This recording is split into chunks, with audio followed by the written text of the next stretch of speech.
গ্রামের এক কোণে ছিল ছোট্ট একটি বাড়ি, যেখানে রশিদ মিয়া তার স্ত্রী ও 2 সন্তান নিয়ে বসবাস করতেন।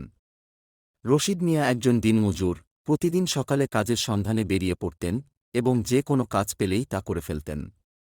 ঈদুল আজহা আসছে, গ্রামের সব পরিবার কোরবানির প্রস্তুতি নিচ্ছে, কিন্তু রশিদ মিয়া জানতেন এবারও তাদের বাড়িতে কোরবানির পশু আসবে না। ঈদের আগের দিন রশিদ মিয়া বাড়ি ফিরলেন। ছোট ছেলে রিয়াদ বাবার কাছে এসে বলল, বাবা, আমাদের কোরবানি হবে না। রশিদ মিয়া চোখে জল এসে গেল, কিন্তু ছেলেকে কাঁদতে দেখাতে চাননি।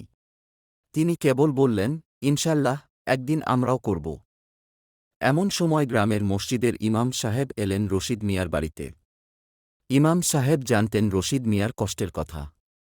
তিনি গ্রামের সবার সাথে কথা বলে একটি পরিকল্পনা করেছিলেন। গ্রামের মানুষ মিলে কিছু অর্থ জোগাড় করেছে এবং একটি গরু কিনেছে।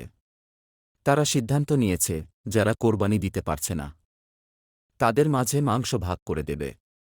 ইমাম সাহেব রশিদ মিয়াকে বললেন, রশিদ, এইবার তোমাদেরও কোরবানির ঈদ পালন করতে পারবে। গ্রামের সবাই মিলে একটি গরু কিনেছি এবং তার কিছু অংশ তোমাদের জন্য। রশিদ মিয়ার চোখে আনন্দের অশ্রু ঝরতে শুরু করল। তিনি ইমাম সাহেবকে ধন্যবাদ জানালেন।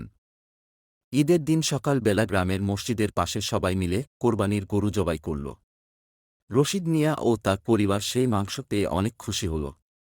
ঈদের দিনে রশিদ মিয়ার বাড়িতে খুশির হাওয়া বইছিল। পরিবারের সবাই মিলে খাওয়া দাওয়া করল, আনন্দে মেতে উঠল।